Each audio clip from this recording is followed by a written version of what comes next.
Garden కోసం మనం compost అనేది చాలా మంది బయట కొంటున్నారు కదండి. అలా కాకుండా ఇంట్లోనే ఈజీగా ఎలా చేసుకోవచ్చు, నా పద్ధతుల్ని నేను మీకు షార్ట్ వీడియోలో ఈరోజు మీతో షేర్ చేసుకోవాలనుకుంటున్నాను. నమస్తే, నేను Neelima. Welcome to our channel మీ నీలిమ.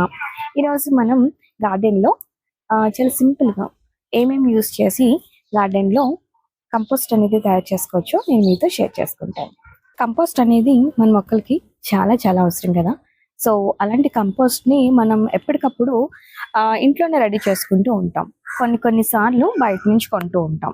ఇంట్లోనే మనం ఈజీగా తయారు చేసుకునేవి చాలా ఉంటాయి, కానీ చాలా మందికి అవి టైం కుదరక, లేదంటే చేయడం రాక, ఆ స్మెల్ వస్తుందని, ఇంకా చాలా విధాలుగా ఈ మధ్యన కంపోస్ట్ అనేది బయట వర్మి కంపోస్ట్ ఇలాంటివన్నీ కొనిస్తున్నారు కదా. సో నేనైతే కొన్ని పద్ధతులు పాటిస్తూ ఉంటాను. అవి ఏంటనేది ఈరోజు వీడియోలో చాలా చిన్నగా మీకు చూపిస్తాను. బ్రీఫ్గా ఎక్స్ప్లెనేషన్ అయితే నేను దీనిలోనే ఇచ్చేస్తాను.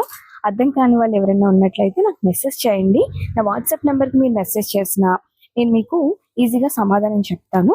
చాలా ఈజీగా మనం కంపోస్ట్ అనేది తయారు చేసేసుకోవచ్చు. దానికోసం మనం కిచెన్ వేస్ట్ ఒకటి యూజ్ చేయొచ్చు. ఇంకా అలాగే మన గార్డెన్లో ఉండే వేస్ట్ అని అనకూడదు, దాన్ని ఆకులు అవన్నీ మనకి ఎండు ఆకులు కట్ చేసేసినవి అవి ఉంటాయి కదా. సో వాటిని మనం యూజ్ చేసుకుని కూడా కంపోస్ట్ చేసుకోవచ్చు. ఇంకా అలాగే కంపోస్ట్కి మనం ఇంట్లో వాడే పప్పులు ఉప్పులు అవి కూడా పాడైపోతాయి కదండి, వాటిని కూడా యూజ్ చేసుకోవచ్చు. మనకి కవికి కాదేది అనర్హం అన్నట్టు మన గార్డెన్కి కంపోస్ట్ కోసం కాదేది అనర్హం అనుకోవచ్చు. కాకపోతే మన కుక్కుడు రైస్ వంట వండినవి ఉంటాయి కదండి, వాటిని మాత్రం మనము కంపోస్ట్కి యూజ్ చేయం. రిమైనింగ్ అన్నీ కూడా మనం కంపోస్ట్కి చక్కగా యూజ్ చేసేసుకోవచ్చు. బట్ ఈ రోజు అయితే నేను చాలా సింపుల్ మెథడ్లో మీకు చూపిస్తాను. అంటే నేను చేసుకునే పద్ధతి అనమాట. మిగతా వాళ్ళు చాలా చాలా యూజ్ చేస్తారు, చాలా పద్ధతులు పాటిస్తారు. కంపోస్ట్ కోసం సపరేట్గా బిన్ అనేది కొంటూ ఉంటారు. సో నేను అలాంటి బిన్ ఏం కొనండి, జస్ట్ మామూలుగా మనం ఏదైతే మనం మొక్క కోసం అయితే వేస్తున్నామో దాన్నే నేను ఫస్ట్ ఒక కంపోస్ట్ కోసం ప్రిపేర్ చేసేసుకుంటాను. సో హాఫ్ కంపోస్ట్ ఉంటే హాఫ్ మట్టి, ఆ విధంగా మనం మొక్క పెట్టుకున్నట్లయితే మనం 1 year వరకు కూడా మనం దాన్ని రీపాట్ చేయవలసిన లేదు, ఏమి కూడా దాన్ని కలపవలసిన లేదు. ఓకేనా. ఫస్ట్ అయితే ఈరోజు వీడియోలో నేను ఏదైతే చూపించాలనుకుంటున్నానో మీరు ఫస్ట్ నుంచి లాస్ట్ వరకు చూస్తే ఈజీగా ఎంతో ఉండదు. ఓకేనా. రోజు మన గార్డెన్ని క్లీన్ చేస్తూ ఉంటాం కదండి. అప్పుడు మనకు వచ్చిన ఆకులు అవి ఉంటాయి కదా, వాటిని పడేయకుండా ఇలాగా మనం ఏదైతే మొక్క వేయాలనుకుంటున్నామో దానిలోనూ ఇలాగ ఒక లేయర్ కింద వేసేసి మిగిలిన లేయర్స్ కింద ఇలాగ మనం కిచెన్ వేస్ట్ ఎప్పటికప్పుడు అలా వేసేస్తూ ఉంటే స్మెల్ అనేది ఉండదండి. ఒక లేయర్ కిచెన్ వేస్ట్ వేసిన తర్వాత ఇలాగా ఇంకొక లేయర్ మట్టి, అలాగే మీ దగ్గర ఏముంటే అవి ఎగ్షెల్స్ కూడా నేను ఒక్కొక్కసారి ఇందులో వేసేస్తాను. లేదంటే కనుక సపరేట్గా ఒక కవర్లోనూ తీస్తూ ఉంటాను అనమాట. ఇలాగా పచ్చివేనండి, ఒక లేయర్ పచ్చి ఇలాగా వెజిటేబుల్స్ అవి వేసేస్తాం కదా కిచెన్ వేస్ట్ అవిని. ఇంకొక లేయర్ మనం డైలీ మనం తుడిచినప్పుడు వస్తాయి కదా ఆకులు అవి ఎండిన ఆకులు కానీ పచ్చి ఆకులు కానీ ఒక లేయర్ అది. అలాగా మొత్తం గార్డెన్లో ఉన్నవి మన కిచెన్ వేస్ట్వి మొత్తం అన్నీ కూడా ఒక కుండీ అనేది మనం ఇలాగ ఫిల్ చేసేసుకోవచ్చు. ఒక మట్టి వేస్తూ అలాగే కిచెన్ వేస్ట్ వేస్తూ అలా మొత్తము ఒక లేయర్స్ కింద వేసుకుని మనం ఇలాగా మొత్తం కప్పేసుకోవచ్చు. చూస్తున్నారు మట్టి ఉన్నది, దాని తర్వాత మళ్ళీ ఇంకొక లేయర్ ఇలాగా మనం కంపోస్ట్ అనేది చేసేసుకోవచ్చు. ఇలా ఈజీగా మనం కంపోస్ట్ చేసుకోవచ్చు అండి. కాకపోతే వర్షాకాలం మాత్రం ఈ మెథడ్ అనేది అంత సక్సెస్ కాదు. నీడ ఉన్న వాళ్ళకి, నీడ లేకపోతే మాత్రం ఈ మెథడ్ అంత సూట్ అవ్వదని నేను అనుకుంటాను. ఎందుకంటే నేను వర్షాకాలం ఇది చేయనండి.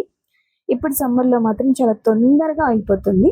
ఇలా మనకి 2 months 1 month నుంచి 2 monthsలో మనకి చక్కగా కంపోస్ట్ అనేది రెడీ అయిపోతుంది. డైరెక్ట్గా మనం ఇలా చేసుకున్నట్లయితే 1 yearలో మనం ఏమీ మొక్కను చేంజ్ చేయవలసిన లేదు. ఇది మనం కలెక్ట్ చేసుకున్న ఆకులండి. మనకి ఎలాంటి ఆకులైనా పర్వాలేదు, నాకు వేపాకులు దొరికినాయి కాబట్టి ఓకే. లేక వేపాకులు కాకుండా వేరే ఉన్నా కూడా పర్వాలేదండి. ఎండాకులు అయితే మీరు కలెక్ట్ చేసుకోండి. మనం ఇందాక చూపించిన లేయర్ బై లేయర్ కంపోస్ట్ ఉన్నది కదా, దాంట్లో మనం డైరెక్ట్గా కంపోస్ట్ అయిన తర్వాత 1:1 రేషియోలో మట్టి కలుపుకొని డైరెక్ట్గా మొక్క పెట్టేసుకుంటే 1 ఇయర్ వరకు కూడా మనం మొక్కని కలపవలసిన వద్దు. ఇది పాత టబ్స్ ఉన్నాయి కదండి, మొత్తం అదంతా కూడా నేను ఇలాగ మట్టి గట్టిగా అయిపోతూ ఉంటుంది కదా కింద మట్టి. సో ఇలా మొత్తం అంతా మట్టి అంతా నేను ఫస్ట్ అయితే తీసేసిన తర్వాత దాంట్లో ఒక లేయర్ ఇలాగ ఎండు ఆకులు నేను పెడుతున్నాను. మీకు దీంట్లో కూడా మనం వెజిటబుల్స్ అంటే కిచెన్ వేస్ట్ కంపోస్ట్ కూడా దీంట్లో చేసుకోవచ్చు.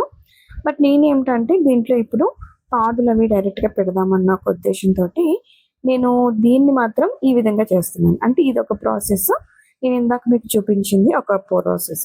ఓకేనండి. ఇదైతే కనుక ఇలా ఎండు ఆకులు మనం ఒక లేయర్ వేసేసుకున్న తర్వాత మొత్తం ఇవే కాదండి, మనకి పచ్చి ఉన్నా కూడా అవి కూడా వేసుకోవచ్చు. అంటే పచ్చి కొమ్మలు మనం కట్ చేసేసి ప్రూన్ చేసేసి ఉంటాయి కదా, సో వాటిని కూడా మనం వేసుకోవచ్చు. సో ఇదేంటంటే మట్టిని వర్మి కంపోస్ట్ ఈ రెండు మిక్స్ చేసిన ఇదన్నమాట. యాక్చువల్లీ మనం ఇది వేయకపోయినా ఫుల్గా మనం లీఫీ కంపోస్ట్ కోసం మనం వేస్తున్నాం కాబట్టి డైరెక్ట్గా అలా కూడా వేసేయచ్చు. నేను ఇది ఎందుకు వేస్తున్నానంటే ఇప్పుడు నేను డైరెక్ట్గా పాదులు పెట్టాలనే ఉద్దేశంతో నేను ఇప్పుడు వర్మి కంపోస్ట్ మట్టి కలిపింది పాతది ఉంటే అది వేస్తున్నాను అనమాట. లేదు మీకు కంపోస్ట్ కోసమే అయితే కనుక ఇది కంపోస్ట్ వేయాల్సిన లేదు.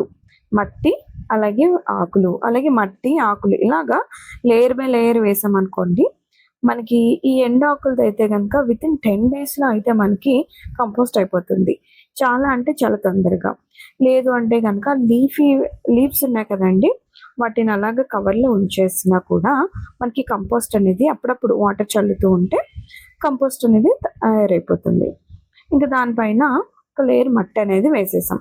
ఈ లేయర్ మట్టి తర్వాత పైన మళ్ళీ మనం ఆకులు వేసి ఆ పైన మళ్ళీ మట్టి వేసుకోవచ్చు. అలాగనమాట లేయర్ బై లేయర్ ఇలా వేసుకున్నట్లయితే మనకి కింద నుంచి కూడా మట్టికి చక్కగా పోషకాలు అవి కూడా మొక్కకి కింద నుంచి కూడా అందుతాయండి. సో ఇదొక ప్రాసెస్. మనం డైరెక్ట్గా మట్టి పెట్టేసే కంటే మట్టిలో కలుపుకునే కంటే ఇలాగ లేయర్ బై లేయర్ మనం వేసుకొని చేసుకుంటే వేర్లకి చాలా చక్కగా మనకి బలం అందించిన వాళ్ళం అవుతాం. నేను డైరెక్ట్గా ఇలా పెట్టేసినాక మొక్క అనేది నేను 2 daysలో పెట్టేశాను. సో పెట్టినప్పుడు కూడా మనం కొంచెం అంతా బోన్ మీల్ ఇచ్చినట్లయితే వేర్లు అనేవి చాలా బలంగా తయారవుతాయండి. ఓకేనా. నేను చేసే వాటిలో ఇంకొక పద్ధతి ఏమిటంటే అండి, డైరెక్ట్గా మనం మొక్కకే డైరెక్ట్గా ఎప్పటికప్పుడు ఎరువు రూపంలో కాకుండా డైరెక్ట్గా ఇచ్చేసేయచ్చు.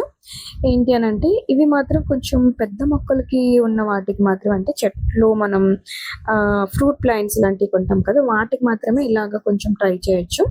చిన్నదానికి చిన్న మొక్కలకి చేసామనుకోండి, ఎరువు తయారైనప్పుడు ఆ వేడి కొన్ని మొక్కలు వేరు తట్టుకోలేవు అనమాట. సో మనం ఇలాగ డైరెక్ట్గా చిన్నగా చిన్న గొయ్య కింద తీసుకొని మట్టి తీసి దాని లోపల ఇలాగా కిచెన్ వేస్ట్ పెట్టేసేసి మట్టి కప్పేయడమే. ఇలాగా మనం రెగ్యులర్గా కుండి చుట్టూ చేసుకోవచ్చు, లేదంటే ఒక పాట్లో చేసుకోవచ్చు, ఎలా అయినా పర్వాలేదండి. ఇలాగా కూడా మనం రెగ్యులర్గా ఇచ్చేస్తూ ఉంటే సరిపోతుంది. ఇంకా చాలా వేస్లో మనం కంపోస్ట్ అనేది చేయొచ్చు. ప్రస్తుతానికైతే నేను ఈరోజు ఇవి మాత్రమే మీకు చూపిస్తున్నాను. చూస్తున్నారు కదా, డైరెక్ట్గా నేను మొక్కలు అయితే పెట్టేశాను. నా వీడియో కనుక మీకు యూస్ఫుల్గా ఉంది అని అనుకుంటే కనుక ప్లీజ్ లైక్ చేయండి. అలాగే మీ ఫ్రెండ్స్తో కూడా షేర్ చేసుకోవడం మర్చిపోకండి. బాగుంది కదండి. ఇలా డైరెక్ట్గా నేను గూస్బెర్రీస్ అలాగే దొండ ఇవన్నీ పెట్టేశాను. సో నా వీడియో మీకు నచ్చిందనే నేను అనుకుంటున్నాను. ఏమన్నా డౌట్స్ ఉన్నట్లుగా కనుక నా వాట్సాప్లో మీరు మెసేజ్ చేయడం మర్చిపోకండి. ఓకేనా. I wish you very happy gardening. Thank you for watching.